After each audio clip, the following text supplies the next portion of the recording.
From that park place, Disney wastes no time. Liberty Belle gone. Tom Sawyer Island already being dismantled. Magic Kingdom.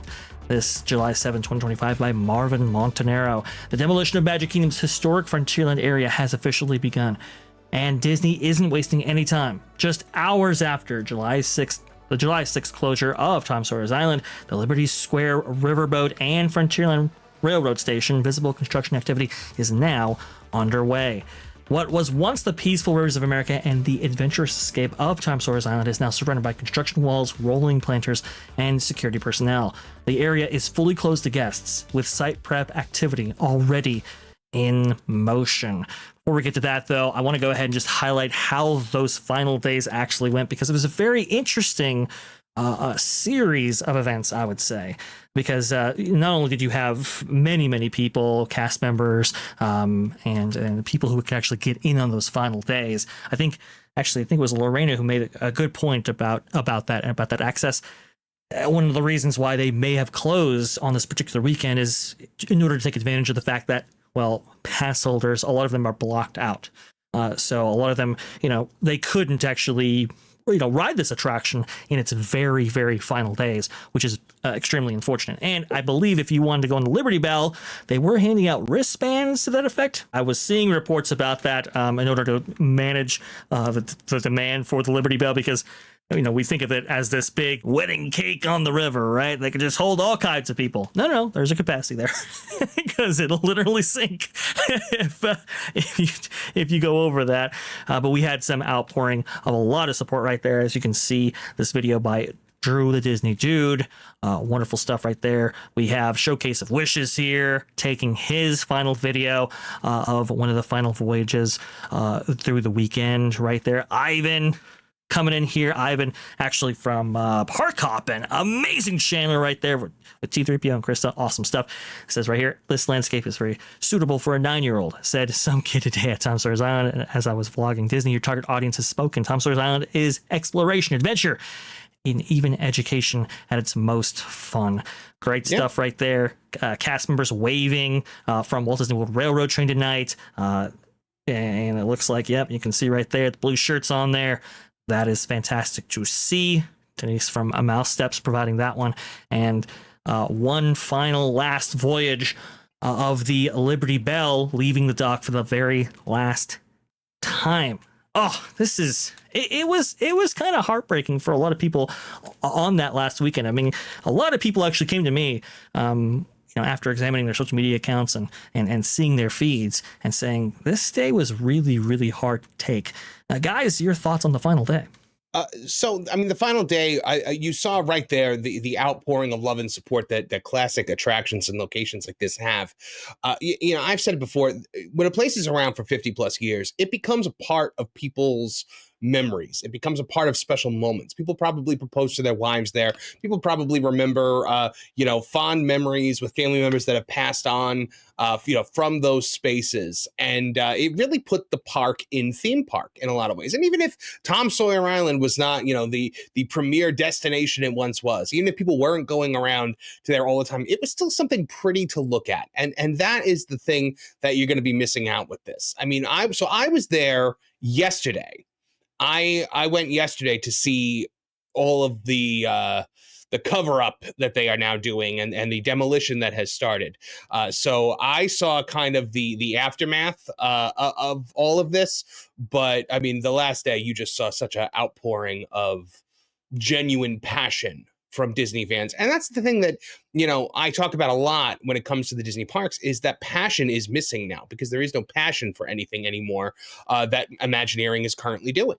Well, I mean, the actual term here would be soulless. The parks are soulless now. Yes. Especially this one.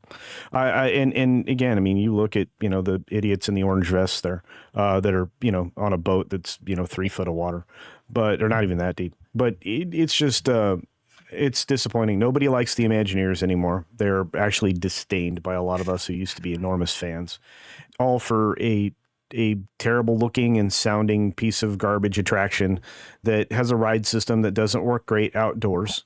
And, this thing is going to be inoperable for large portions of time because of the weather that's in Florida. And they literally leaned into the dumbest idea they could possibly come up with in an effort to try to get rid of Americana. And that's all this is. That's all it is. Wait till you see, though, Culture, what it looks like now with the brown drab construction walls, the door that just sits in the middle of nowhere. There's literally just a door. Like it's the door to Kingdom Hearts opening up out of nowhere, like just appearing. It's just a door floating in the middle of nowhere. The security guards who were out in force yesterday, which was insane to me. Yeah, these are the security guards that I saw over there plying the waterways and getting ready to start dismantling a piece of American history. All of it. Yeah, this was super depressing stuff right here. Let me see if I can fast forward here in Marvin's footage. I put together a compilation here, but I do apologize. To single out certain clips is a little bit challenging, but you can just kind of get a sense of kind of the dread and honestly, this isn't even the worst part of it, folks. Wait until the work walls go up. Wait until the river's drained. Wait until the real construction and the fun begins, as Anakin would say. Yeah. It's gonna get. Well, no, Oh, look around there. See all that greenery, the lush green, the beautiful, feeling of being on one of America's, rivers. That's gone. You're now going to have concrete and steel the mountain. They're going to be literally 3 or 4 concrete mountains, all essentially adjacent to each other. That's the beauty, the serenity. It's gone. Yeah, there's the door. That's not the door. That's not the door. That's just a door. Yeah, it's just there's one a door. of them. There's a door that's literally just a door with no wall around it. I'm pissed. I mean, I'd rather do the mud bugs in on one of the Hawaiian islands where they shot Jurassic Park. Yeah, here it is right there. Just a door. It's so bizarre how they're handling this. Well, you have to remember they got to wall everything off from the guests, and all the memories here are extraordinary to me because they're just going to be gone.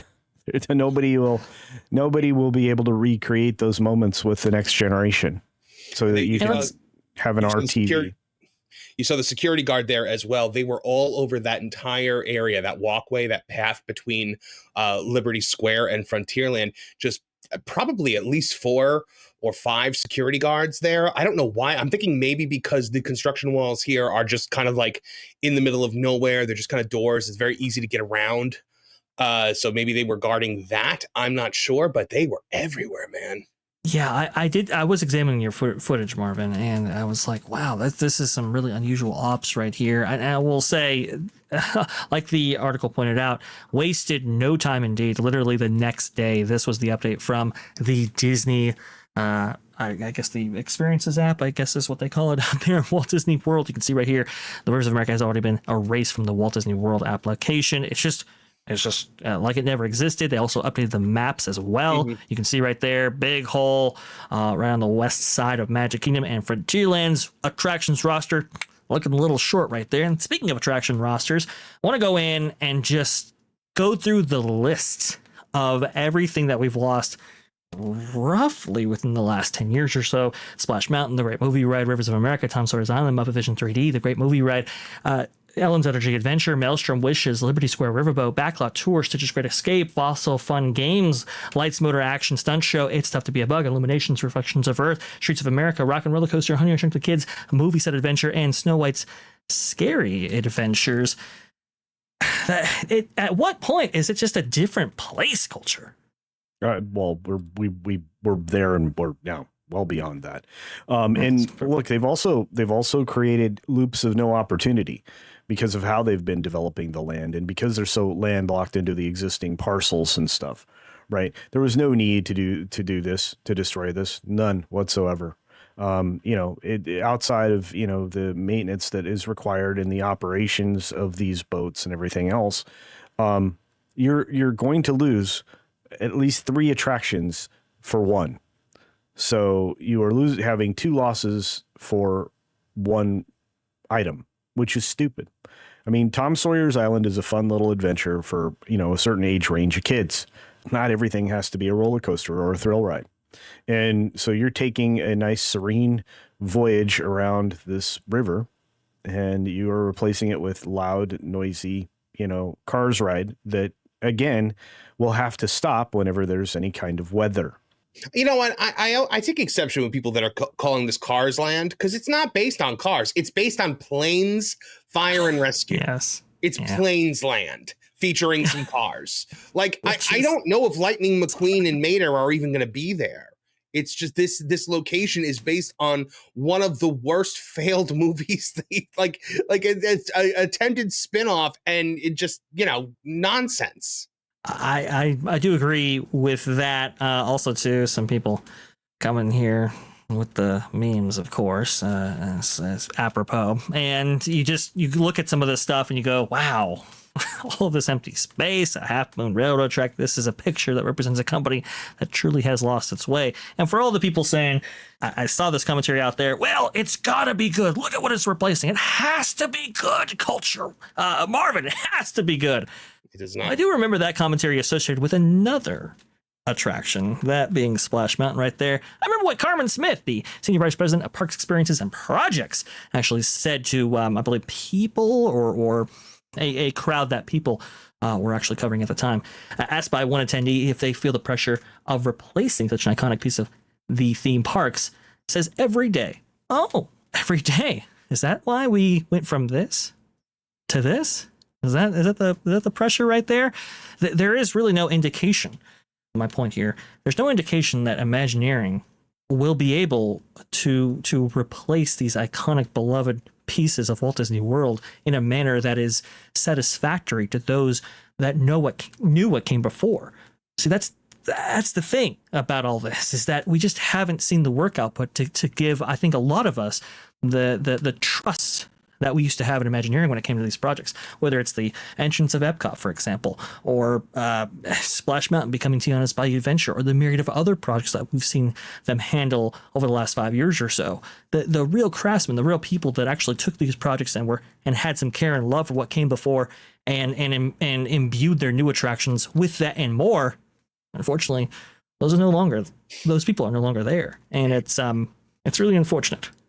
Well, and they didn't develop any new talent. Yeah, indeed. I mean, after think about it, Tony Baxter gone and Joe Rohde gone, and those are the last two major creatives that they had.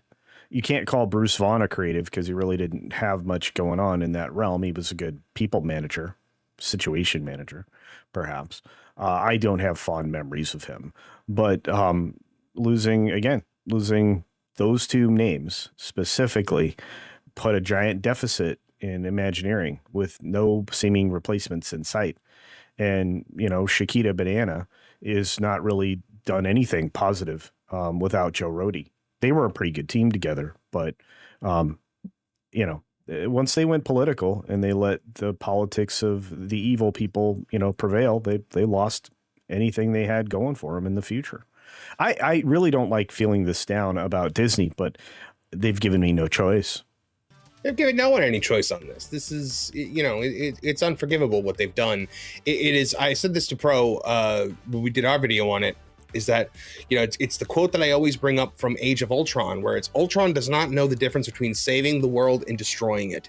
And neither does Disney, neither does Josh D'Amaro and Bob Iger. They don't know. They're in their attempts to save these theme parks and their attempts to push back against heavy competition and declining attendance, they are destroying it. Thanks for watching That Park Plays News. For more information, consider checking out www.thatparkplace.com. And don't forget to subscribe, share, like, and send this out on your favorite social media account.